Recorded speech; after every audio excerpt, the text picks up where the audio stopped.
Well, hello, friends. As Patty and I were talking about some things that could carry us through the summer and build on the practices and the experiences that we had this spring in the renewal retreats, one of the things that occurred to me is to really encourage you to come back to your word.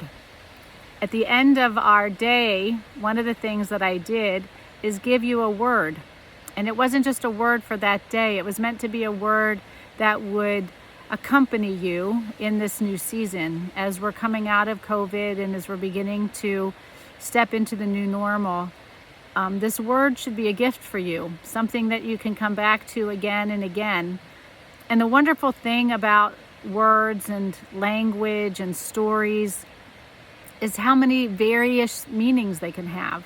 So if you walked with your word when you were on the retreat this spring, and you come back to it now and do the same practice where you walk for 20 minutes and you repeat it like a mantra, and then you sit in silence for 20 minutes and you listen, and then you spend 20 minutes journaling or writing or somehow putting on a page whatever it was that came up in your silence. If you come back to your word with that same practice, it will not be the same.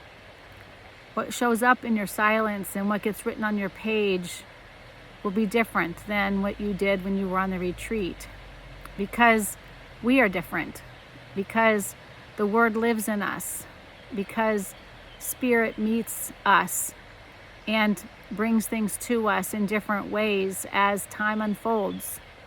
And so I encouraged you then, and I would encourage you now over the course of your summer to get your word out, to walk with it, to sit in silence and to listen, and to see what else it has to say to you. Because the more time you spend with it, the deeper and then the deeper and then the deeper you will go with that word. And you'll just be amazed at just how expansive it can be, and how every time you sit with it, it will provide you with some wisdom that's the wisdom you need in that moment. That will be the wisdom for the week that you're having, or for the challenge that you're struggling with, or for the decision that you're getting ready to make.